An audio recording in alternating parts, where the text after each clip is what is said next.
सदाशिवसमारम्भां शङ्कराचार्यमध्यमाम् अस्मदाचार्यपर्यन्तां वन्दे गुरुपरम्पराम्। ఓం. ఈశ్వరానుగ్రహం వలన, గురు అనుగ్రహం వలన మనం ఇంతవరకు 10 ఉపనిషత్తులు పూర్తి చేశాం. ఆ 10 ఉపనిషత్తుల్లో కైవల్యోపనిషత్ శంకరాచార్యుల వారు భాష్యం వ్రాయకపోయినప్పటికీ కూడా మనం ఆ ఉపనిషత్తు చూశాం. ఆ 10 ఉపనిషత్తులు వారు వ్రాసినటువంటి భాష్యం ఉపనిషత్తులు ఒక శ్లోక రూపంలో ఉన్నాయి అని చెప్పి మనం తెలుసుకున్నాం. ఈశ కేన కట ప్రశ్న ముండ మాండూక్య తిత్తిరిహి ఐతరేయం చ ఛాందోగ్యం బృహదారణ్యకం తథా అని. అందులో కైవల్యోపనిషత్తు లేదు. మనం ఐతరేయోపనిషత్తు చూసాం, ఈశావాస్యోపనిషత్తు చూసాం. మొదటిది శ్లోకంలో మొదటిది ఈశావాస్యోపనిషత్తు. ఈశ కేన కేనోపనిషత్తు చదివాం. కఠ కఠోపనిషత్, ప్రశ్నోపనిషత్. ఈశ కేన కఠ ప్రశ్న. ముండ మాండూక్య తిత్తిరిహి ముండకోపనిషత్, మాండూక్యోపనిషత్, తైత్రయోపనిషత్. ముండ మాండూక్య తిత్తిరిహి ఐతరేయం చ ఛాందోగ్యం. ఐతరేయోపనిషత్ చూసాం. ఛాందోగ్యోపనిషత్ క్రిందటి వారం పూర్తి చేశాం. ఇప్పుడు బృహదారణ్యకోపనిషత్తులో ప్రవేశించబోతున్నాం. కనుక ఈ 10 ఉపనిషత్తులు భాష్య రూపంలో మనకు లభిస్తున్నాయి. శంకరాచార్యుల వారి వ్యాఖ్యానంతో మనకు లభిస్తున్నాయి. మిగతా ఉపనిషత్తులన్నీ కూడా మూలం లభిస్తున్నాయి. 108 ఉపనిషత్తులు లభిస్తున్నాయి మనకు. శంకరాచార్యుల వారు 10 ఉపనిషత్తులకు మాత్రమే ఎందుకు వ్యాఖ్యానం రాశారు అని ప్రశ్న ఉదయిస్తే మన మనసులో ముఖ్యమైన వేదాంత విషయాలన్నీ కూడా ఆ 10 ఉపనిషత్తుల్లో ఇమిడి ఉన్నాయి. ముఖ్యమైన వేదాంత విషయములన్నీ కూడా ఆ 10 ఉపనిషత్తుల్లో, అంటే ఈశ నుంచి బృహదారణ్యకం వరకు మనం చూసిన ఉపనిషత్తులు, చూడబోతున్న ఉపనిషత్తు అందులో ఇమిడి ఉండడం వలన వారు ఆ 10 ఉపనిషత్తుల్ని తీసుకొని వ్యాఖ్యానం రాశారు. అవి అర్థమైతే అన్ని ఉపనిషత్తులు అర్థమైనట్లే. అందులో చెప్పిన విషయాలన్నీ మిగతా ఉపనిషత్తుల్లో వస్తాయి. కనుక మనం ముఖ్యంగా వారు భాష్యం రాసినటువంటి ఉపనిషత్తులను చూస్తున్నాం కాదు, చూశాం. చివరి ఉపనిషత్తు చూస్తున్నాం. కనుక కైవల్యోపనిషత్తులో కలిపితే మొత్తం 11 ఉపనిషత్తులు మనం చదివినట్లు. ఈరోజు బృహదారణ్యక ఉపనిషత్తుకి ఉపోద్ఘాతాన్ని ఇస్తాను. మనం ఛాందోగ్యోపనిషత్తు చూసేటప్పుడు మొదటి 5 అధ్యాయాలు ఉపాసన విషయం అని చెప్పి మనం సారాంశం చూసాం. ఆంగ్ల భాషలో నేను చెప్పినప్పుడు ఛాందోగ్యోపనిషత్తు, బృహదారణ్యకం మంత్రం పూర్తిగా తీసుకున్నాం. కానీ తెలుగులో చెప్పాలంటే మనకు కనీసం 6 సంవత్సరాలు ఒక ఉపనిషత్తే పడుతుంది. 4 సంవత్సరాలు కనీసం, మ్యాక్సిమం 5 సంవత్సరాలు. ఈ 2 ఉపనిషత్తులకే 10 సంవత్సరాలు పడుతుంది. కనుక ఉపాసన భాగాన్ని మనం సారాంశంగా చదివి బ్రహ్మ విద్యా భాగాన్ని ముఖ్యంగా మనం ప్రతి మంత్రం చూస్తున్నాం. ఛాందోగ్యోపనిషత్తులు అలా చూసాం. ఈ బృహదారణ్యకం కూడా అదే విధంగా చదవబోతున్నాం మనం. వేదం పూర్వభాగం, వేద అంతభాగం అని 2 భాగాలు ఉన్నాయని మనం తెలుసుకున్నాం. వేద పూర్వభాగంలో కర్మకాండ భాగం, అక్కడ ఏం చెప్పబడింది అనేది మనం జ్ఞాపకం చేసుకోవాలి. కర్మకాండలో మనం ఏ విధంగా భగవంతుణ్ణి ఆరాధించాలి, ఎలా ఆరాధించి ఆయన నుంచి మనం ఏం పొందాలి, ఎలా పొందాలి అనేది కూడా చెప్పబడింది. మనిషికి కావలసినటువంటి కనీస అవసరాలు, ధనం, ఇల్లు, వస్త్రం, ఆహారం, ఇవన్నీ పొందడానికి, మంచి ఆరోగ్యం, ఇవన్నీ పొందడానికి కావలసినటువంటి విషయాలన్నీ కూడా మనం అర్థకామాలు అంటాం. అవి పొందడానికి అనేకమైన పూజలు, వ్రతాలు, నోములు, యజ్ఞాలు, యాగాలన్నీ చెప్పబడినాయి. అక్కడ అలా చెప్పబడడం వలన మనం అవన్నీ చేసి మన యొక్క శరీరాన్ని, మనం ఉన్నటువంటి పరిస్థితులు, ఆ వాతావరణాన్ని అన్నీ కూడా సక్రమంగా ఉంచుకొని అందులో నుంచి ఎదిగి, అంటే గృహస్థాశ్రమంలో ప్రవేశించి మనకు కావలసినవన్నీ సమకూర్చుకొని ఆనందంగా జీవిస్తూ అక్కడి నుంచి మనం ఆధ్యాత్మికంగా ఎదుగుతామని చెప్పి వేద పూర్వభాగాన్ని మనకు వేదం ఇచ్చింది. కర్మకాండ, ఉపాసనాకాండ ఎందుకు చెప్పింది వేదం అంటే, అర్థకామాలని చక్కగా నువ్వు సంపాదించుకొని, ధనం, అర్థం అంటే ధనాన్ని సంపాదించుకో, కామం అంటే నీకు కావలసిన అవసరాలని తీర్చుకొని ఎదిగి భగవంతుణ్ణి ఇంకా అధికంగా ధ్యానించి ఉపాసన చేసి, ఆ ఉపాసన ద్వారా నీకు మానసిక పరిపక్వత వస్తుంది. ఆ పరిపక్వత వల్ల నువ్వు జ్ఞాన మార్గానికి వస్తావు అని చెప్పి వేదం ఆశిస్తున్నది మన నుంచి. ఆ వేదాంత భాగానికి, జ్ఞాన భాగానికి వచ్చినప్పుడు నువ్వు అసలు ఈ జగత్తేమిటి, ఈ జగత్తును సృష్టించినటువంటి ఈశ్వరుడెవరు, నేనెవరిని అనే విషయాన్ని విచారణ చేసే అర్హతను నువ్వు పొందుతావు. వేద పూర్వభాగంలో చెప్పినటువంటి రిచువల్స్ అంటారు ఇంగ్లీష్లో, ఏవైతే పూజలు, పునస్కారాలు, అనుష్ఠానాలన్నీ చెప్పబడినాయో గాయత్రి జపం దగ్గర నుంచి, అవన్నీ కూడా దేనికంటే చివరికి నీ మానసిక పరిపక్వత ఆ జ్ఞాన మార్గానికి తీసుకువెళ్ళాలి అనే ఉద్దేశంతో ఇవన్నీ చెప్పబడినాయి. ఇది వేద పూర్వభాగం యొక్క లక్ష్యం. అందుకనే మనం ఎప్పుడూ కూడా కర్మలను నిందించం. కర్మలే సర్వస్వం అనుకుంటే, ఇప్పుడు వాళ్ళు ఉపవాసాలు చేస్తారు, ఏకాదశి ఉపవాసం, ద్వాదశి ఉపవాసం, పండుగలప్పుడు అన్నీ కూడా నోములు చేయడం, కార్తీక మాసం, ఇప్పుడు మార్గశిర మాసం జరుగుతోంది, ధనుర్మాసం, ఇవన్నీ దేనికి పెట్టారు అంటే ఇవన్నీ కూడా మనిషిని సంస్కరించడానికి పెట్టారు. ఆ సంస్కరింపబడిన తరువాత మనం ఎదిగి ఈ జ్ఞానానికి రావాలి. అప్పుడే పరిపూర్ణత వస్తుంది మనిషికి. లేకపోతే అభద్రత ఉంటుంది, జీవితాంతం కూడా పరిమితి ఉంటుంది. ఒక మనిషికి ఎప్పుడు కూడా తృప్తి రాదు. అందుకని కర్మకాండం నుంచి, ఉపాసనాకాండం నుంచి జ్ఞానకాండం, ఇలా జ్ఞానం పొందాలి అంటే సన్యాసి కావాలని అవసరం లేదు. సన్యాసి కాకపోయినప్పటికీ కూడా గృహస్థాశ్రమంలో ఉంటూనే మనం ఎక్కడ ఉన్నామో, మనకు ఎటువంటి వాతావరణం భగవంతుడు ఇచ్చాడో అక్కడ ఉంటూనే అంతరంగికంగా మనం మానసికమైనటువంటి సన్యాసాన్ని పొంది ఈ శాస్త్రాన్ని చదవడానికి ఉద్యుక్తులం కావాలి. అది శాస్త్రం యొక్క ఉద్దేశం. ఇంతవరకు నేను చెప్పిన విషయం ఏంటంటే, శాస్త్ర ఉద్దేశం మనకు తెలియాలి.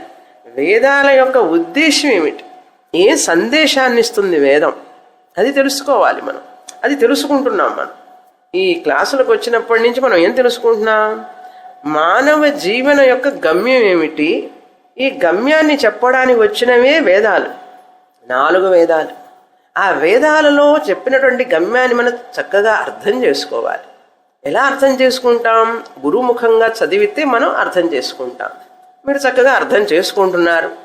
మనం ఏమేం చేశాము, కర్మకాండలో, ఉపాసనాకాండలో ఏమేం చేశాము, ఇంకా ఏమేం చెయ్యాలి, మనం చేస్తే మనకు ప్రయోజనాన్ని తెలుసుకుంటున్నాం. మనం ఎక్కడ ఉన్నాం ఇప్పుడు, కనుక మనకు ఎంతో సహాయపడుతున్నది.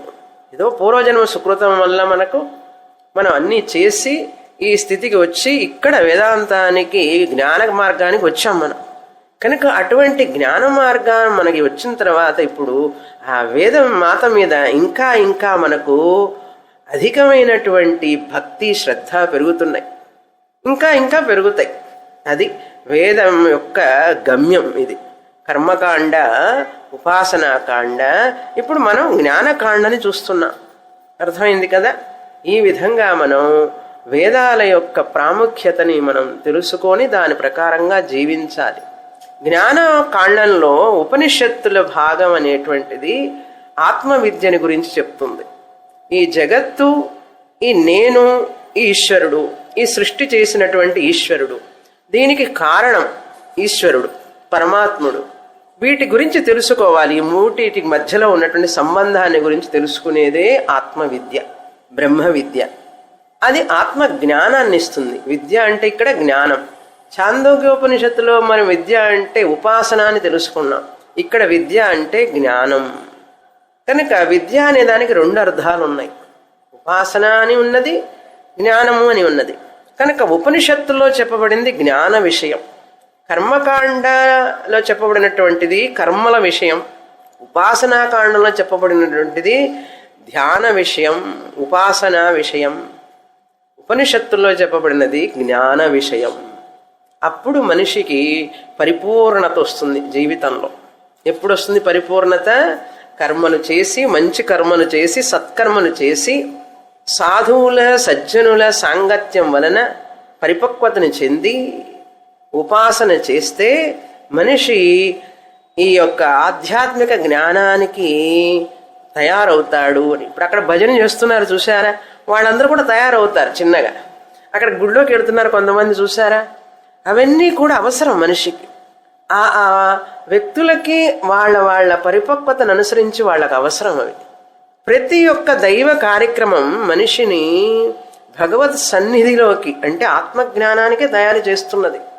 మనకు తెలిసినా తెలియకపోయినా శ్రావణ మంగళవారం, శ్రావణ శుక్రవారం నోము తాడు కట్టుకొని మనం చేసినప్పుడు ఆ యొక్క దారం, నోము చేసినప్పుడు మనం కట్టుకుంటాం దారం. వినాయక చవితి అప్పుడు ఇవన్నీ మనకు తెలియకుండా చేసినా కూడా మనం అవి సంస్కరించినాయి. ఇప్పుడు అటువైపు జనం ఇటువైపు జనం ఎంతమంది ఉన్నారు చూడండి. అందరూ భక్తిలో పరవశం అయిపోయి ఉన్నారు. కనుక కర్మకాండ అంటారు దాన్ని. అక్కడ కూర్చుంటారు, కాసేపు ధ్యానం చేస్తారు, అది ఉపాసనాకాండ అంటాం. ఇక్కడ మనం ఏం చేస్తున్నాం? మధ్యలో జ్ఞానకాండ. చూసారా, 2 కాండాలు జరుగుతున్నాయి, 3 కాండాలు జరుగుతున్నాయి ఇక్కడే ఒకే స్థలంలో. మనం చూసే విధంలో ఉంటుంది ఏదైనా. మనం ఇంకా భజనలోనే కూర్చున్నారే, వీళ్ళకి ఎప్పుడు మోక్షం వస్తుందనం. వీళ్ళు భజన చేస్తున్నారు, ఆహా ఒక రోజుకి వీళ్ళందరూ మోక్షానికి వస్తారు అని చెప్పి మనకు తెలుసు. ఆ గుళ్ళోకి వెళ్తున్నారు, భగవంతుడిని ఏకరూపంలో పూజిస్తున్నారు, వాళ్ళకి ఒక రోజుకి సంస్కారం వచ్చి వాళ్ళు కూడా ఈ మధ్యలో ఇక్కడ కూర్చుంటారు జ్ఞానకాండలో. మీరు కూడా అటు ఇటు వెళ్ళి వచ్చిన వాళ్లే కదా. భజనలకి ఉపన్యాసాలకి అన్నిటికీ పోయి వచ్చి వ్రతాలు నోములు చేసి దేవుణ్ణి ఆరాధించి వచ్చిన వాళ్లే కదా. అందుకే మీ మనసు ఇక్కడ లగ్నం అవుతోంది, వాళ్ళకి లగ్నం కాదు. వాళ్ళకి అక్కడ లగ్నం అవుతుంది, మీకు ఇక్కడ లగ్నం అవుతుంది. కనుక ఏ వ్యక్తికి ఎప్పుడు ఏమి కావాలో అది ఆ వ్యక్తి కోరుకుంటాడు. చూడండి వేదం మాత ఎంత చక్కగా ఇచ్చిందో. కర్మ చేసే వాళ్ళకి కర్మకాండం, ఉపాసన చేసే వాళ్ళకి ఏకరూప ధ్యానం చేయడానికి ధ్యాన మార్గం, ఇక్కడ జ్ఞాన మార్గం. అర్థమైందా? కనుక మనం ఎవ్వరినీ కూడా కించపరిచి చూడాల్సిన పని లేదు. అందరూ కూడా దైవ చింతనలోనే ఒక రోజు చిన్నగా ఎదుగుతారు. గుడి దగ్గర మెట్లు ఎక్కుతూ ఉంటారు కొండ మీదకి, కొంతమంది పైన ఉంటారు, కొంతమంది కింద మెట్టు మీద ఉంటారు. వీళ్ళందరూ ఎక్కుతూనే ఉన్నారు కదా. నువ్వు మొదలు పెట్టబట్టే కదా అక్కడికి వెళ్ళావు. అలాగే వీళ్ళు కూడా. అంతేగాని పైన నుంచొని మనం వీడిని చూసి నవ్వుతామా? నేను కూడా అక్కడి నుంచే కదా వచ్చాను ఇక్కడికి అని తెలివిగా ఆలోచిస్తాం. తెలివిగా ఆలోచించేవాడైతే ఆలోచిస్తాడు. నువ్వు ఇంకా అక్కడే ఉన్నావా అని అనడు. నేను కూడా అక్కడి నుంచే కదా వచ్చాను ఈ పైకి మెట్టుకి. కనుక వాళ్ళు కూడా వస్తారు. కొంతమంది చిన్నగా అక్కడక్కడ కూర్చొని ఎక్కుతారు, కొంతమంది పరిగెడుతూ ఎక్కుతారు, అంతే తేడా. కొంతమంది 3 రోజులు ఎక్కుతారు కొండ, కొంతమంది గంటలో ఎక్కుతారు. వాళ్ళ శారీరక శక్తి మానసిక శక్తిని బట్టి ఆధారపడి ఉంటుంది. కానీ అందరి ఉద్దేశం ఆ భగవంతుడి కోసమే. అందుకని వేదాంతం చదివే వాళ్ళకి మనస్సు విశాలంగా ఉండాలి. మనస్సు విశాలంగా అంటే చక్కగా అర్థం చేసుకొని అందరినీ సమభావంతో చూడగలగాలి. ఎవరినీ తక్కువగా అంచనా వేయకుండా ఉండగలడు వేదాంతం చక్కగా అర్థమైతే. కనుక మనం ఇప్పుడు వేదాల యొక్క ప్రాముఖ్యత ఏమిటో తెలుసుకున్నాం. ఉపనిషత్తు అనేటువంటిది ఏమిటి అని మనం తెలుసుకుందాం. ఇప్పుడు ఈ జ్ఞానకాండం ఉపనిషత్తును గురించి మనం జ్ఞానకాండంలో ఉపనిషత్తు అంటారు. ఉపనిషత్తుల్లో ఆత్మవిద్య చెప్పబడింది. ఉపనిషత్ అంటే ఏమిటి ఇంతకు ముందంతా చూసాం మనం. ప్రతి ఉపనిషత్తులో ఉపనిషత్తు గురించి చెప్పాను. ఉప అంటే గురు ఉపసదనం. ఉప అంటే సమీపం. సమీపం అంటే సమీపం అంటే గురువు దగ్గరికి వెళ్ళి కూర్చొని, క్రింద కూర్చొని కానీ, కింద కూర్చోలేకపోతే కుర్చీ మీద కూర్చొని కానీ సమీపానికి వెళ్ళడమే ఉపసదనం అంటారు. ఉప అంటే అది అర్థం. ఉప అంటే ఉపసదనం, సమీపానికి వెళ్ళడం, గురు సమీపానికి వెళ్ళడం.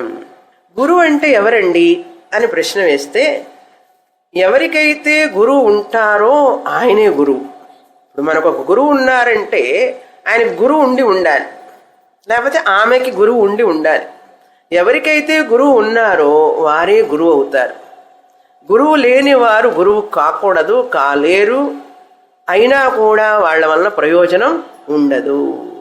అందుకని మనం అడుగుతారు, మీ పరంపర ఏమిటి, మీ పెద్దల పరంపర ఏమిటని అడుగుతారా లేదా? దాన్ని బట్టే కదా మనం వాళ్ళ కుటుంబం అంతా మనం తెలుసుకుంటాం. అదేవిధంగా సంగీత విద్వాంసులని కూడా ఆయన ఎవరి దగ్గర నేర్చుకున్నాడు సంగీతం, ఆయన నృత్య గురువు ఎవరు, సంగీత గురువు ఎవరు అని అడుగుతాం. ఆ బాణి దాన్ని బట్టి తెలిసిపోతుంది. ఆ బాణి ఆయన పాడే పద్ధతి, ఆ గురువు ఎలాంటి గొప్ప వ్యక్తి అని తెలిసిపోతుంది. అదేవిధంగా దీనికి కూడా అంతే. ఉపనిషత్తులకు కూడా ఒక గురువు దగ్గర చదివినటువంటి గురువు మనకు కావాలి. అందుకని ఆయన గురువు ఎవరో మాకు తెలియదు అనకూడదు, ఆయన గురువు ఎవరో మనకు తెలిసి ఉండాలి. అందుకని స్వామీజీ పేరు చెప్తూ ఉంటాను నేను ప్రతిసారి, పరమార్థానంద స్వామి వారు, దయానంద స్వామి వారు. కనుక ఆ గురువు ఉన్నవాళ్లే గురువు అని అర్థం. అటువంటి గురువు దగ్గరికి వెళ్ళాలి అని అర్థం. ఇక్కడ గురు ఉపసదనం. తర్వాత ని అనే పదం అక్షరం ఉంది. ని అంటే నిశ్చయం, జ్ఞానం, సందేహం లేనటువంటి, దోషం లేనటువంటి జ్ఞానం, సందేహరహిత నిశ్చయ జ్ఞానం. ఎటువంటి దోషం ఉండకూడదు అందులో, ఎటువంటి దోషం లేనటువంటి జ్ఞానం అన్నారు. అది నిశ్చయ జ్ఞానం. విపర్యయ రహిత జ్ఞానం.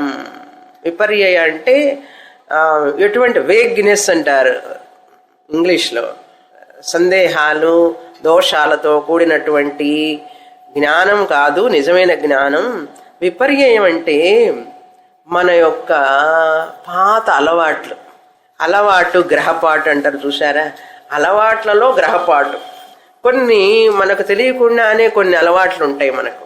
ఆ అలవాట్లు అలాగే ఉంటాయి. ఉదాహరణ చెప్తేనే అర్థం అవుతుంది.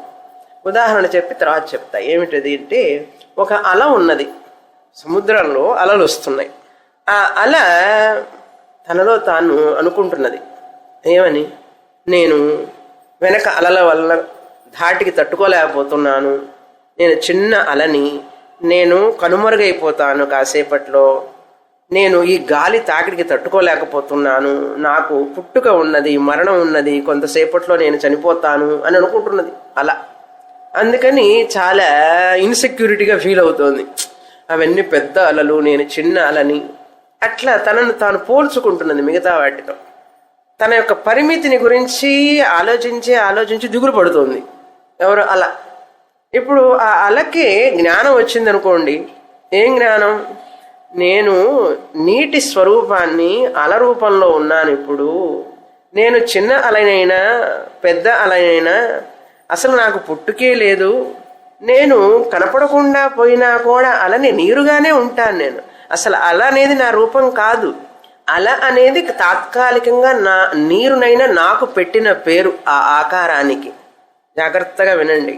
ఆ అల రూపానికి తాత్కాలికంగా, ఆ నీటికి, ఆ రూపానికి తాత్కాలికంగా ఇచ్చినటువంటి పేరు అల.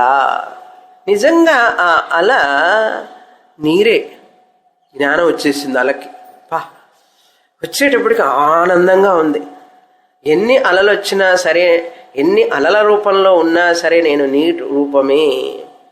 కనుక నేనే నీరుని ఎప్పుడు అనేక రూపాల్లో, బుడగ రూపంలో ఉంటాను, ఆవిరి రూపంలో ఉంటాను, మంచు రూపంలో ఉంటాను, ఫ్రిడ్జ్లో కూడా ఉంటాను, మంచు రూపంలో, అన్ని రూపాల్లో నేనే ఉన్నాను. అక్కడ ఇక్కడ అంతా వర్ష రూపంలో నేనే ఉన్నాను అనేటప్పటికీ ఆ అలకి కానీ, మంచుకి కానీ, ఆవిరికి కానీ, నీటి బుడగ కానీ ఏమన్నా దిగులు ఉంటుందా? నా స్వరూపం నీరు అని తెలిస్తే దానికి దిగులు ఉంటుందా? లేకపోతే ఆ రూపమే నిజం అనుకుంటే ఆ బుడగ కాసేపే ఉంటుంది, నశించిపోతుంది. బుడగగా తనను భావించుకుంటే అయ్యో నేను నశించిపోతానే అని దిగులు పుడుతుంది. మంచుగా అనుకుంటే మంచు కరిగిపోతానే అని బాధపడుతుంది. అదే నీరుగా ఉన్నాను, నేనే నీరు ఈ రూపంలో ఉన్నాను అని తెలిస్తే బాధ ఉంటుందా? ఆ బాధపడటమే విపరీత భావన. ఇప్పుడు అర్థమైందా? విపరీత భావన అంటే ఏముంది? తనని తాను న్యూనతగా తక్కువగా అంచనా వేసుకోవడం విపరీత భావన. ఇప్పుడు అలా ఎట్లా చెప్పాను, ఇప్పుడు జీవుడి దగ్గరికి వద్దాం. నా కథ అనుకోండి. మన కథ ఏంటి? నాకు శారీరకమైన నొప్పులు, తలనొప్పి, పంటి నొప్పి, కాలు నొప్పి ఈ శరీరం వలన, తర్వాత మానసిక బాధలు, పిల్లల వలన బాధలు, ఆర్థికంగా బాధలు, కుటుంబంలో సమస్యలు, మనవాళ్ళు మనవరాళ్ల వల్ల కొన్ని సమస్యలు, ఇన్ని సమస్యలతో ఉన్నాను స్వామిని, కుంగిపోతున్నాను స్వామిని. దీన్నే విపరీత భావన అంటారు. ఎలా అనుకోవాలి నేను ఇప్పుడు? అలా అయితే అలలాగా ఆలోచిస్తేనేమో నేను సాధారణ హౌస్ వైఫ్ని, నేనేదో సాధారణమైన మనిషిని, కొంచెమే డబ్బు ఉంది నా దగ్గర, శారీరకంగా కూడా నా దగ్గర శక్తి లేదు, నన్ను అందరూ గమనించరు, నాకు కొన్ని సమస్యలు ఉన్నాయి, ఇట్లా ఆలోచిస్తాం. అలలాగా ఆలోచిస్తే, నీట్గా ఆలోచిస్తే నేను ఇప్పుడు ఆత్మస్వరూపాన్నే ఈ రూపంలో ఇలా ఉన్నాను. రూపాలు రావచ్చు పోవచ్చు, నాకు మాత్రం మరణం లేదు, జననం లేదు, ఎటువంటి పరిమితి లేదు, న్యూనత అవసరం లేదు. అన్నీ నేనే కదా, అంతటా నేనే కదా ఉన్నాను. ఈ శరీరంలో ఉన్నాను, ఆ శరీరంలో ఉన్నాను, అక్కడ ఉన్నాను, ఇక్కడ ఉన్నాను. రూపాలు వస్తూ పోతుంటాయి, కానీ ఆ రూపాలన్నీ ఉండడానికి కారణమైనటువంటి నీరు లాంటి ఆత్మనినైన నేను దిగులు పడవలసిన పని లేదు. అప్పుడు విపరీత జ్ఞానం, అజ్ఞానం, విపరీత జ్ఞానం లేక అజ్ఞానం పోయినట్లు. అలా గనక వస్తే అజ్ఞానం పోయినట్లు. అది విపరీత జ్ఞానం పోవాలి, నిశ్చయ జ్ఞానం రావాలి, దోషం రహితమైనటువంటి జ్ఞానం రావాలి, సంశయం లేనటువంటి జ్ఞానం రావాలి. ఆ వ్యక్తి ఎప్పుడు ఆ జ్ఞానం వచ్చిన వ్యక్తి ఎట్లుంటాడు? ఛాందోగ్యోపనిషత్తులో విన్నాం, జక్షన్ క్రీడన్ రమమాణ స్త్రీభిర్వా యానైర్వా అని చెప్పి విన్నాం, గుర్తుందా? అట్లా ఆనందంగా ఉంటాడు ఆ వ్యక్తి జ్ఞానంతో. అంతే, జ్ఞానం వచ్చిన తర్వాత కూడా హాయిగా ఉంటాడు, ఇక్కడే ఉంటాడు. ఎట్లా ఉన్నాడో అక్కడే అట్లాగే ఉంటాడు. కానీ మానసికంగా ఒక పరిపక్వత వస్తుంది, మనస్సులో ఆలోచనలో ఒక పరిపక్వత వస్తుంది. బయటికి ఏం కనపడాడు, మామూలుగానే ఉంటాడు. నేను 18 సంవత్సరాల నుంచి చూస్తున్నా మిమ్మల్ని అందరినీ, అట్లాగే ఉన్నారు కదా. కానీ మన ఆలోచన విధానంలో మార్పు వస్తున్నది, ఎంతో వస్తున్నది, అది మీకు తెలుసు. కనుక ఆ మార్పు రావడమే కాగ్నిటివ్ చేంజ్ అంటారు ఇంగ్లీష్లో స్వామీజీ. కాగ్నిటివ్ చేంజ్ అంటే మన యొక్క ఆలోచన విధానంలో నన్ను గురించి, జగత్తు గురించి, ఈశ్వరుడు గురించి మార్పు రావడం, అది ముఖ్యమైన విషయం. అదే నిశ్చయ జ్ఞానం అంటే. సరే, గురువు దగ్గరికి వెళ్ళాం. ఉప ని అయిపోయింది ఇంతవరకు. ఉప అంటే గురువు దగ్గరికి వెళ్ళడం, ని అంటే వారి దగ్గరికి వెళ్ళి శాస్త్రం చదివి నిశ్చయ జ్ఞానాన్ని పొందడం. ఈ నిశ్చయ జ్ఞానం పొందితే నాకేమిటండి ఫలం అంటే సద్. సద్ అంటే నాశం, సంసార నాశం. సంసారం నశిస్తుంది, దిగులు, చింత, బాధ అన్ని నశించిపోతాయి. అది సద్ అంటే అర్థం. అది కలిపి చదివితే ఉపనిషద్ అవుతుంది. ఆ సదులు ధాతు, అది షద్ అవుతుంది, ఉపనిషత్. ఇది అర్థం, ఉపనిషత్తుకి పూర్ణం అర్థం ఇది. తర్వాత విషయం, ఈ ఉపనిషత్తులన్నీ కూడా గురు శిష్య సంవాద రూపంలో ఉంటాయి. గురు శిష్య సంవాదం ఆ రూపంలో ఉంటాయి. అందుకని దానివల్ల మనం ఏం తెలుసుకోవాలి? గురువు దగ్గరికి వెళ్ళి మనం విని మనకు సందేహాలు ఉంటే అడిగి తెలుసుకోవాలి. సంవాదం అంటారు, డైలాగ్ ఫామ్ అంటారు. అంతేగాని ఎవరో కొంతమంది వ్రాశారు, అనువాదం చేసిన పుస్తకాలు కొనుక్కొని చాలామంది చేసే పని ఏమిటో తెలుసా? దేవుణ్ణి తెలుసుకోవాలన్నా, తన యొక్క ఈ జగత్ ఏమిటి తెలుసుకోవాలన్నా పుస్తకాలు కొనుక్కుంటారు. ముందు దానికి సంబంధించిన పుస్తకాలు కొనుక్కొని చదువుతూ ఉంటారు. అలా చదివితే తెలిసే విషయం కాదు. గురువు చెబితేనే తెలియడం లేదు, మనం చదివితే తెలుస్తుందా? నేను కూడా శాస్త్రానికి రాకముందు ఈ ఉపనిషత్తులన్నీ కొనిపెట్టుకున్నా ముందే, చిన్నప్పుడే కొనుక్కొని చదువుతుంటే ఒక్క విషయం అర్థమయ్యేది కాదు నాకు. ఆ ఉపనిషత్తు మంత్రాలు అర్థమయ్యేవి కాదు అస్సలు. ఆ ఉపనిషత్తుల పుస్తకాలు, ఆ పుస్తకాలే మళ్ళీ గురువు గారు చెప్పిన తర్వాత చదువుతుంటే చక్కగా అర్థం అవుతుంది. అందుకని గురువు లేకపోతే మనకు అర్థం కాదు. మనం అలా అర్థం చేసుకోవడం వల్ల మన యొక్క అజ్ఞానం నశించి దుఃఖం నుంచి బయటపడతాం. అది సద్ అంటే ఉపనిషత్.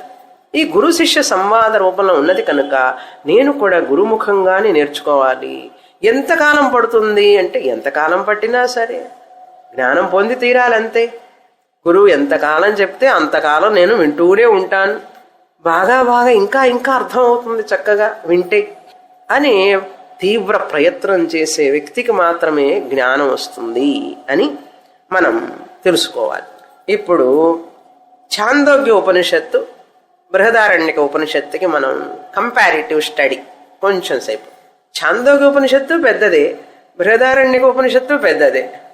ఈ రెండింటిలో ఏది పెద్దది అంటే ఛాందోగ్య ఉపనిషత్తు పెద్దది. ఎందుకంటే చాలా మంత్రాలు ఎక్కువ ఛాందోగ్యంలో. చిన్న చిన్న మంత్రాలు, చిన్న చిన్న ఖండాలైనప్పుడు కూడా మంత్రాలు ఎక్కువ అనమాట. ఛాందోగ్య ఉపనిషత్తులో 627 మంత్రాలు ఉన్నాయి. 627. స్వామీజీ లెక్క చూసి చెప్తారు ప్రతి క్లాసులో. అందుకని స్వామీజీ చెప్పింది నేను చెప్తున్నా, నేను లెక్క పెట్టలేదు. మా స్వామీజీ చెప్పారంటే నాకు అదే ప్రమాణం. 627 మంత్రాలు ఉన్నాయి ఛాందోగ్య ఉపనిషత్తులో. ఎన్ని అధ్యాయాలు ఉన్నాయంటే మీరు చెప్పగలరు. ఎన్ని అధ్యాయాలు ఉన్నాయి? 8 అధ్యాయాలు ఉన్నాయి మొత్తం. 8 అధ్యాయాలు, 627 మంత్రాలు.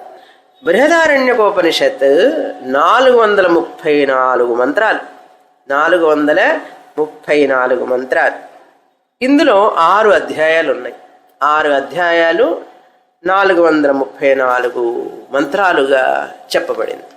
ఈ 434 మంత్రాలు, ఆ మంత్రాలు మనం ఇంకొక భేదం ఏంటంటే ఛాందోగ్యానికి బృహదారణ్యానికి అక్కడ ఒక్కొక్క భాగాన్ని ఖండం అని పిలిచాం. ఛాందోగ్యంలో మొదటి ఖండం, రెండవ ఖండం, మూడవ ఖండం, నాలుగవ ఖండం. కానీ ఇక్కడ బృహదారణ్యకోపనిషత్తులో ఖండం కాకుండా బ్రాహ్మణం అంటాం. ఇంగ్లీష్లో సెక్షన్ అంటారు, ఇక్కడ బ్రాహ్మణం అంటాం. అది భేదం.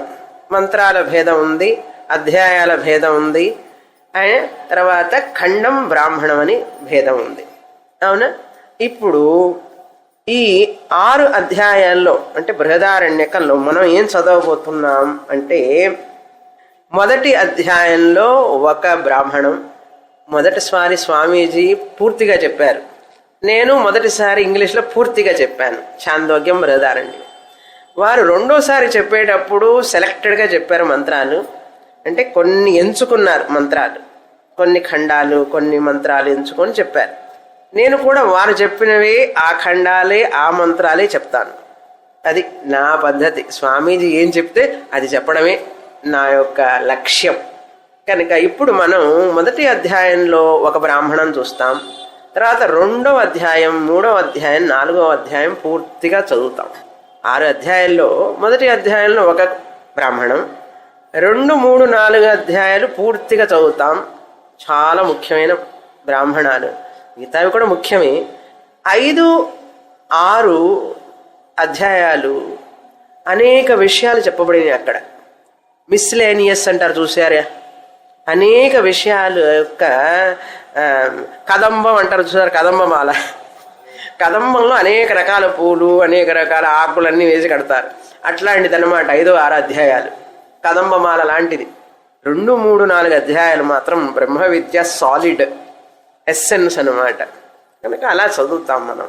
మిగతా ఉపనిషత్తుల్ని పూర్తిగా చదివాం కదా, అందుకని మనకు ఉపాసనాకాండంలంత ప్రాధాన్యం అవసరం లేదు. మనం సారవంతంగా మనం తెలుసుకున్నాం. ఇంతటి వరకు ఉపాసన కర్మల గురించి తెలుసుకున్నాం.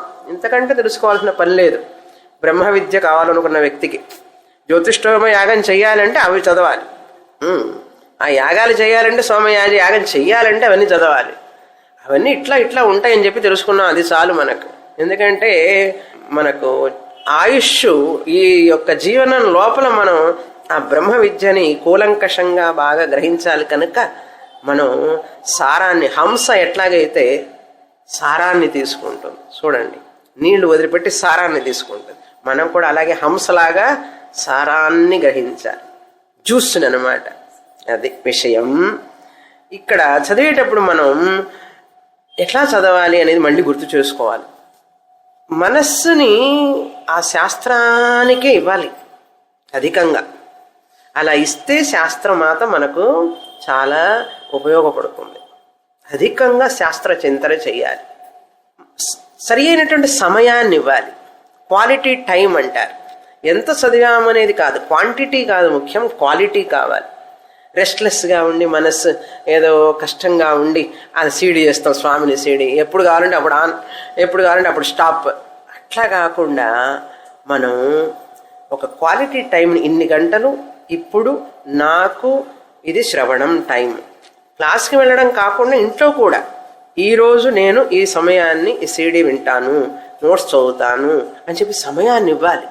క్వాలిటీ మైండ్ని ఇవ్వాలి, క్వాలిటీ టైంని ఇవ్వాలి. అంతేగాని ఆ పనులు ఉన్నాయి, ఈ పనులు ఉన్నాయి, అక్కడికి పోవాలి, ఇక్కడికి పోవాలి, ఇంకా అదే వ్యాపకాల్లో పడ్డాం అనుకోండి, మనిషి క్వాలిటీ మైండ్ దొరకదు, క్వాలిటీ టైము దొరకదు. ఈ క్వాలిటీ మైండ్, క్వాలిటీ టైము అంటే క్వాలిటీ అంటే ఏమిటి? చక్కని నాణ్యమైనటువంటి అంటారు చూసారా, నాణ్యమైన మనస్సు, నాణ్యమైనటువంటి సమయాన్ని ఇవ్వనప్పుడు శాస్త్రమాత కూడా ఎట్లా మనకు జీర్ణమవుతుంది ఆ విషయం? ఈ విధంగా మనం దశాబ్దాల తరబడి కాలం తల్లుకుంటూ పోతే అహం బ్రహ్మాస్మి ఎప్పుడు బోధపడేది? ఇంకా ఏదో కాలక్షేపాన్ని చదువుతున్నామండి, మనశ్శాంతిగా ఉందనుకునే వాళ్ళ కోసం కాదు నేను చెప్పేది. ఈ జన్మలోనే ఇప్పుడే నేను ఇక్కడే ఈ జీవన్ముక్తిని పొందాలి అనుకునే వాళ్ళకి నేను చెప్పే ఈ మాట. ఏదో పర్వాలేదులేండి, మాకు అర్థమైనంత వరకు అవుతుంది, ఏదో పుణ్యం వస్తుంది, ఇంతవరకు చాలు అనుకునే వాళ్ళకి కాదు నేను చెప్పేది.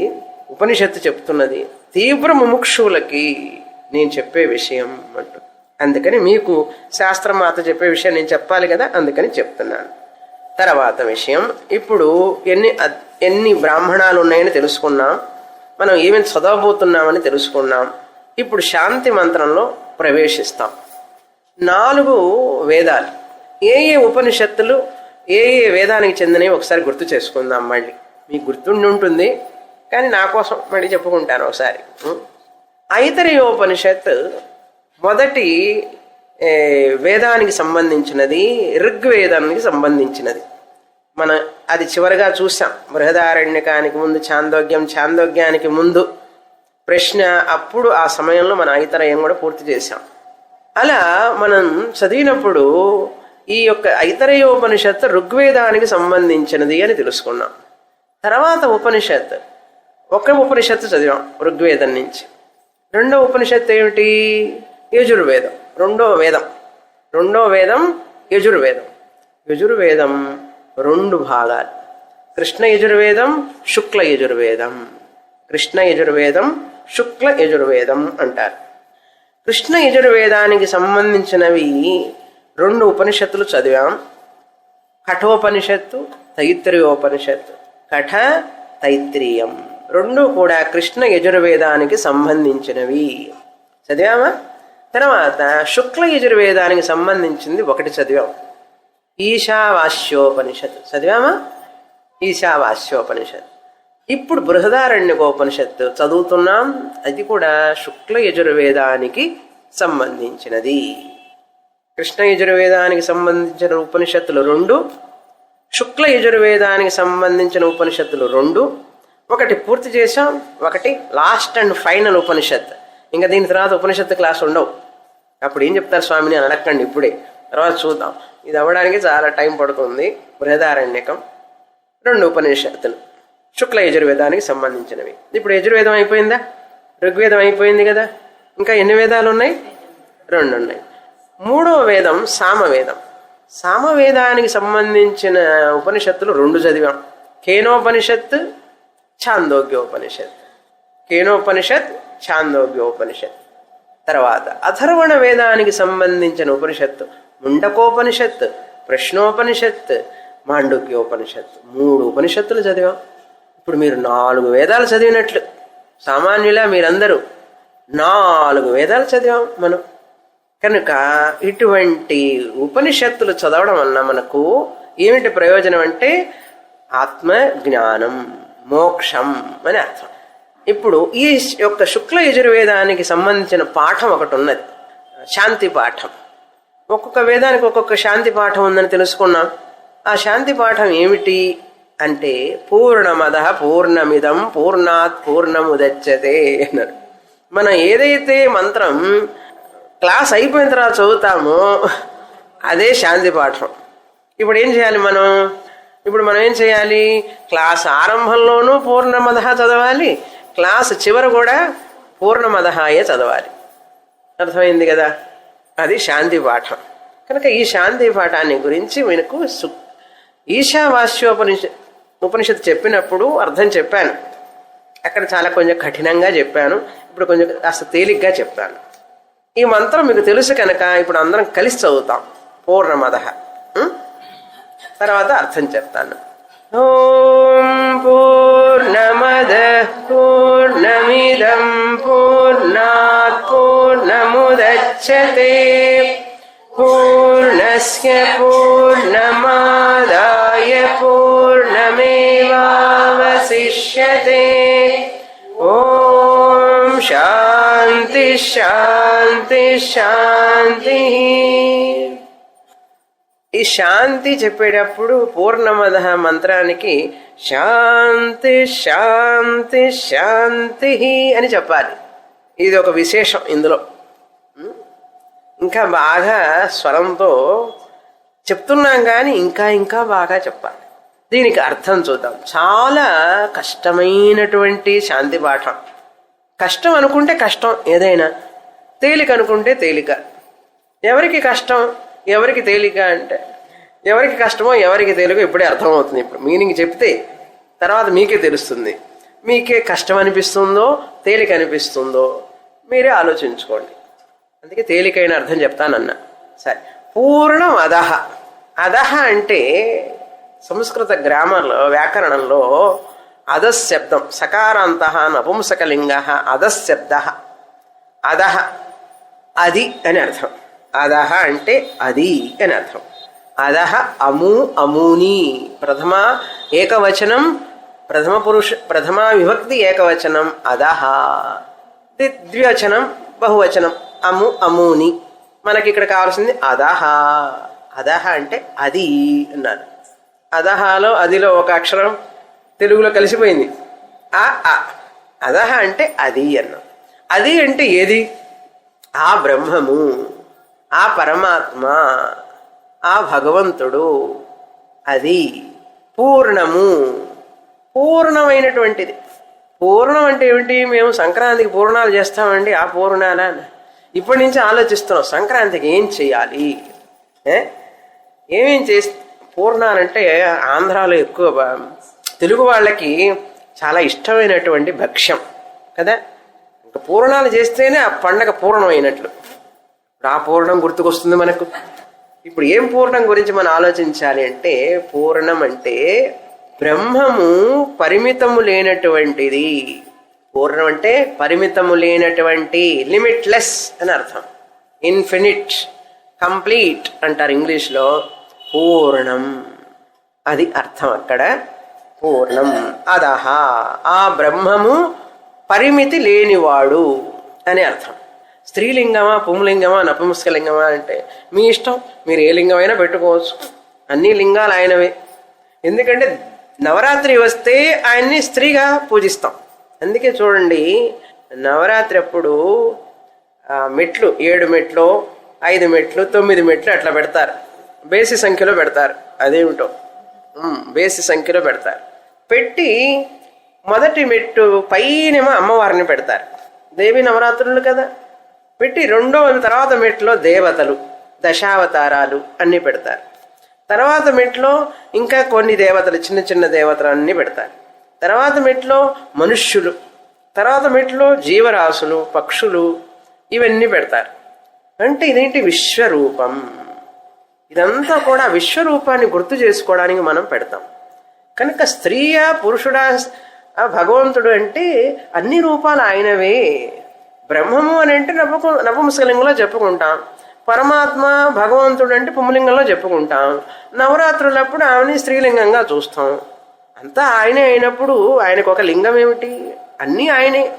అందుకని ఆ బాధపడకండి మళ్ళీ. ఇప్పుడు ఆయన స్త్రీయా పురుషుడా అన్నాడు, అన్నీ ఆయనే. మ్యాన్, ఉమన్ అన్నా, అర్థమైంది కదా. అట్లా భగవంతుడు అన్ని రూపాలు ఆయనవే. పూర్ణం అదహ. తర్వాత పదం పూర్ణం ఇదం. ఇదం అంటే దిస్, మకారాంత నపుంసకలింగ, ఇదం శబ్ద. ఇదం అంటే ఇక్కడ, ఈ అని అర్థం. ఇది నా కళ్ళ ముందు కనపడుతున్నటువంటి ఈ ప్రపంచం, నేను చూస్తున్నటువంటి ఈ సకల ప్రపంచం, ఇదం అని అర్థం. అదహ అంటే అది, ఇదం అంటే ఇది. అది పూర్ణం, ఇది పూర్ణం. అది పూర్ణం, ఇది పూర్ణం అంటే ఇంకొంచెం అడ్జస్ట్ అవ్వండి. అది పూర్ణం, ఇది పూర్ణం అన్నాం అంటే అది నిండుగా ఉన్నది, పరిమితి లేనటువంటిది. ఇది పరిమితి లేనటువంటిది అన్నాం అంటే ఈ జగత్తు కూడా పరిమితి లేనటువంటిదే అన్నారు. ఈ జగత్తు కూడా పరిమితి లేనటువంటిదే అన్నారు. చూసారా, దీనికి కూడా పరిమితి లేదు. ఇది ఆ పూర్ణం ఎంతో, ఈ పూర్ణం కూడా అంతే. ఆ బ్రహ్మము ఎటువంటి పూర్ణత ఉన్నదో ఇక్కడ కూడా ఈ యొక్క జగత్తులో కూడా అటువంటి పూర్ణతే ఉన్నది. బాగుందండి, అది పూర్ణం అన్నారు, ఇది పూర్ణం అన్నారు, అయితే ఏమిటి అన్నాడు. ఇక్కడ ముఖ్యమైన విషయం తెలుసుకోవాలి మనం. ఇప్పుడు చూడండి, ఇందాక చెప్పాను ఉపనిషత్తులో మనం తెలుసుకోబోయే విషయం ఏమిటన్నాను.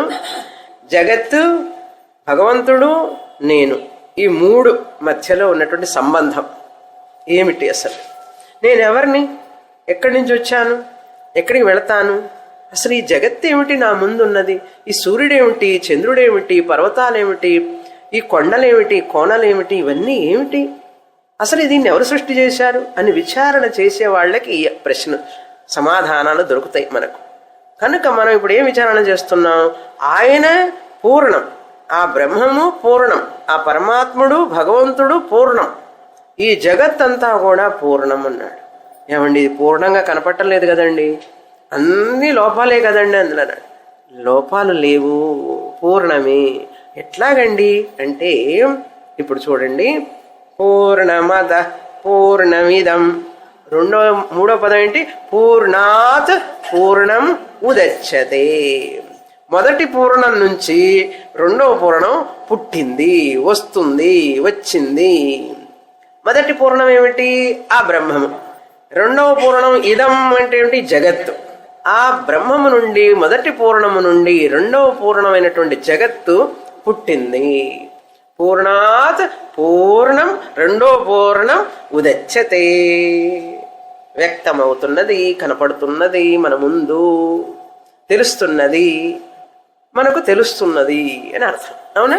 వ్యక్తమవుతోంది మన ముందు, కళ్ళ ముందు చూస్తున్నాం. జనవరి 2018వ సంవత్సరం, నూతన సంవత్సరం, ఇంగ్లీష్ నూతన సంవత్సరం.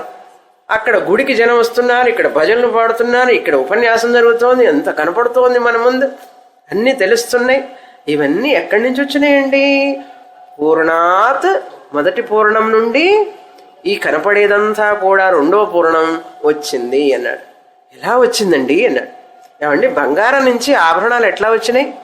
బంగారం నుంచి ఆభరణాలు వచ్చినాయి. ఆభరణాలు చూసేటప్పుడు మనం ఏం చూస్తున్నాం? బంగారమే చూస్తున్నాం. అందరి మెడలో, ఆడవాళ్ళు ముఖ్యంగా మెడలో బంగారం గొలుసు ఉంది కదా. మీ మెడలో గొలుసుందా, బంగారం ఉందా? బంగారం ఉన్నది. గొలుసు ఉన్నదంటే అప్పుడు నేనేం చేస్తానంటే, నాకు ఇచ్చేసి ఆ బంగారాన్ని నేను తీసుకుంటానన్నారు. మీరు బంగారం ఉన్నది అన్నారనుకోండి, నాకు ఆ గొలుసుని ఇచ్చేసే అంటాను. అప్పుడు మీరేం చెప్తారు? స్వామి, నీ గొలుసే బంగారం, బంగారమే గొలుసు అండి అని అంటారు. ఎందుకంటే గొలుసు ఇవ్వడం ఇష్టం లేదు. అమ్మో, ఎంత ఖరీదది, అందుకని ఇవ్వనంటే బాగున్నది కదా, అందుకని స్వామిని బంగారమే గొలుసు, గొలుసే బంగారం, ఏం మార్పు లేదన్నాడు. అయితే దీనివల్ల మనకేం తెలుస్తుందంటే, బంగారం కారణం, గొలుసు కార్యం. గొలుసు అనేది బంగారం కంటే వేరుగా లేదు. గొలుసు అనేది స్వతంత్రంగా లేదు అస్సలు. నిజంగా మాట్లాడితే బంగారమే ఉన్నది, బంగారమే గొలుసుగా వ్యక్తం అవుతున్నది. ఇప్పుడు ఈ రూపంలో గొలుసుగా కావచ్చు, ఆ గాజులుగా కావచ్చు, దిద్దులుగా కనపడవచ్చు, ఏ రూపమైనా కానీ బంగారమే కదా. కనుక కారణమే కార్యరూపంలో వ్యక్తమవుతోంది. నాకు లేవు, మీరు చూపిస్తున్నా. ఓకే, కారణమే బంగారమే కార్యరూపంలో వ్యక్తమవుతున్నది కనుక బంగారం నుంచే ఆభరణాలన్నీ వచ్చున్నాయి. తంగమాళిగై, తంగం మాళిగై అన్నారు. బంగారం నిలయం, అంతేగాని ఆభరణ నిలయం అన్నారా? ఎందుకని తంగమాళిగై అని ఎందుకనాలి? అక్కడ చూడండి పాఠం. ఇక్కడ ఆభరణాలు ఈ రోజు ఈ రూపం ఉంటుందండి, రేపు ఇంకో రూపం ఉంటుందండి, మారిపోతూ ఉంటాయి. కానీ తంగం తమిళంలో, స్వర్ణం తెలుగులో, స్వర్ణం సంస్కృతంలో, బంగారం తెలుగులో, అన్ని భాషలు, గోల్డ్ ఇంగ్లీష్లో. అబ్బా ఎన్ని భాషలు! సరే, ఇప్పుడు మనకు కావాల్సింది ఏంటంటే కారణం కార్యరూపంలో వ్యక్తమవుతున్నది. పూర్ణాత్ బ్రహ్మణ పూర్ణం జగత్ కార్యం. ఆ కారణ బ్రహ్మము నుండి ఈ కార్య జగత్తు ఉద్భవించింది. ఉద్భవించింది అంటే గొలుసు ఉద్భవించిందా క్రొత్తగా? బంగారం అక్కడ నుంచి గొలుసు పుట్టిందా అంటారు. బంగారమే గొలుసుగా మారింది అంతే. మనకు తెలుసు కదా ఈ కథ. బంగారం గొలుసు కదా బాగా తెలుసు. ఏమిటి స్వామి 18 సంవత్సరాల నుంచి విని విని విని ఒక రికార్డు లాగా అయిపోయింది మనసులో అన్న. కరెక్టే. సరే, ఇప్పుడు ఏంటి మనం తెలుసుకోవాల్సింది? పూర్ణాత్ పూర్ణం ఉదచ్యతే. సరే, పూర్ణస్య పూర్ణం ఆదాయ, ఈ రెండో పూర్ణంలో ఉన్నటువంటి పూర్ణస్య, ఆ పూర్ణాన్ని తీసేసుకుంటే, పూర్ణాన్ని ఆదాయ తీసేస్తే ఆదీయతే. ఇప్పుడు ఈ రెండవ పూర్ణంలో గొలుసులో నుంచి బంగారం తీసేసుకుంటే ఏముంటుంది? ప్రశ్న, పెద్ద క్విజ్ పెట్టాలి. గొలుసులో నుంచి నేను బంగారం తీసేసుకుంటే, గొలుసు నుంచి ఆభరణ నుంచి బంగారం ఆదాయ ఏముంటుందండి? ఏముండదా? బంగారమే ఉంటుంది. బంగారమే ఉంటుంది. గొలుసులో నుంచి బంగారం తీసుకుంటే ఏమంటే తీసుకోగలరా? అసలు తీసుకున్నారే అనుకోండి, ఏముంటుంది చేతిలో? బంగారమే ఉంటుంది. గొలుసు అనే నామరూపాన్ని తీసేస్తే, దాన్ని కరిగించేస్తే ఏముంటుందయ్యా చేతిలో అంటే ఏముంటుందండి? బంగారమే ఉంటుంది. అంటే గొలుసు ఏమైపోయిందిరా అంటే గొలుసు లేదండి, గొలుసుగా కనపడింది బంగారం, ఇప్పుడు గొలుసుగా లేకుండా బంగారంగా ఉంది. పూర్ణస్య పూర్ణం ఆదాయ. ఇక్కడ మనకు ఎగ్జాంపుల్ బంగారం గొలుసు అయిపోయింది. విషయం ఏమిటి ఇక్కడ? ఈ జగత్తులో ఉన్నటువంటి ఆ బ్రహ్మ తత్వాన్ని మనం తీసేస్తే ఎవరు ఉంటారు? ఇక్కడ జగత్తు ఉంటుందా? అక్కడ గొలుసు లేదని చెప్పారు, బంగారమే ఉంటుందన్నారు. ఇప్పుడు ఎక్కడ ఎవరు ఉంటారు? బ్రహ్మమే ఉంటుంది, పరమాత్ముడే ఉంటాడు. పూర్ణస్య పూర్ణమాదాయ. ఈ రెండవ పూర్ణంలో నుంచి, రెండవ పూర్ణం ఏమిటి? జగత్. ఈ జగత్తులో నుంచి ఆ మొదటి పూర్ణాన్ని తీసేయండి, ఎందుకంటే ఆయన నుంచే వచ్చింది కదా. ఈ పూర్ణాన్ని తీసేస్తే జగత్ అనేదే లేదు, అసలు ఉన్నట్లుగా కనపడుతోంది. నీకు గొలుసు ఉన్నట్లుగా కనపడుతోందా లేదా? పట్టి చూసుకోండి. మీరేం పట్టుకున్నారు ఇప్పుడు? గొలుసు పట్టుకున్నారా, బంగారం పట్టుకున్నారా? మళ్ళీ చెప్పండి. గొలుసు కాదు. ఎందుకని? ఉన్నది బంగారమే, గొలుసు లేదు అసలు. గొలుసు అనేది నీ నోటి మాట, అది ఒక రూపం, ఒక నామం, బంగారానికి ఇచ్చినటువంటిది. అదేవిధంగా ఈ జగత్ అంతా కూడా ఒక ఆభరణం లాంటిది. ఈ జగత్తులో నుంచి ఆ బ్రహ్మ సత్తు చిత్తుని తీసేస్తే జగత్తే లేదు, అసలు బ్రహ్మమే ఉంటుంది. చూశారా? పూర్ణస్య పూర్ణమాదాయ పూర్ణమేవ అవశిష్యతే. ఆ మొదటి పూర్ణమే ఉంటుంది, జగత్ అనేది ఉండదు. అప్పుడు జగత్ లేకుండా పోతుందా అంటే కంటికి కనపడుతుంది. కంటికి కనపడుతుంది, కుండలేదు వేళ. ఓకే, బంగారం గొలుస్తుందిగా చాలు. కనుక జగత్తు పోతుందా అంటే అసలు దానికి ఉనికి పోతుంది. అసలు దాని ఉనికి ఎవరి ఉనికి? చైన్ ఉనికి, బంగారం ఉనికి. బంగారం ఉంటేనే చైన్ ఉంటుంది. కనుక చైన్ అనేది స్వతహాగా లేదు కనుక చైన్ ఉనికి, చైన్ ఉండడం అనేది బంగారం ఉండడమే. అదేవిధంగా జగత్తు ఉన్నది అంటే బ్రహ్మం ఉంటేనే జగత్తు ఉంటుంది. అది కనుక తీసేస్తే తీయలేవు, తీసినా కూడా ఇది ఉండదు. ఈ జగత్తు ఉండదు. ఉండదంటే ఏమిటి అర్థం? దానికంటూ స్వతహా సత్తా లేదు. కొంచెంసేపు ఆ మెట్టు మీద కూర్చోండి, అక్కడే కూర్చోండి, అట్లా కూర్చోండి. కనుక పూర్ణస్య పూర్ణం ఆదాయ పూర్ణం ఏవ అవశిష్యతే. అవశిష్యతే అంటే మిగిలి ఉంటుంది. అంటే బ్రహ్మమే ఉంటుంది. మీరు గొలుసు కరిగించినా కూడా బంగారమే అవశిష్యతే. గొలుసు రూపంలో ఉన్నా కూడా బంగారంగానే ఉన్నది, కరిగించినా కూడా బంగారమే. అందుకని బంగారం కొనిపెట్టుకుంటారు అందరూ. ఎందుకంటే ఎప్పటికైనా సరే కరిగించినా సరే మన సొమ్ము మనకే ఉంటుంది కదా. పోనీ తరిగితే ఎవరన్నా పెట్టుకుంటారండి దాన్ని? బంగారం కొనుక్కొని కొనుక్కొని కొనుక్కొని, లేకపోతే ఆ తంగమాడికి వెళ్ళి అంత బిజీగా ఎందుకుంటారు?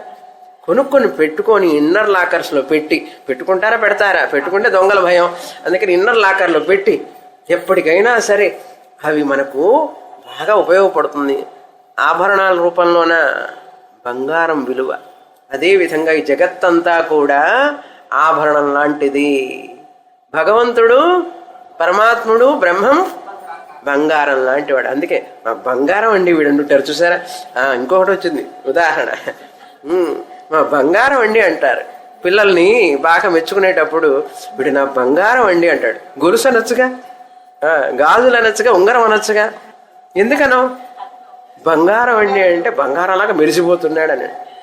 ఇప్పుడు అర్థమైందా? పూర్ణమద పూర్ణమిదం పూర్ణాత్ పూర్ణముదచ్యతే పూర్ణస్య పూర్ణమాదాయ పూర్ణమేవావశిష్యతే.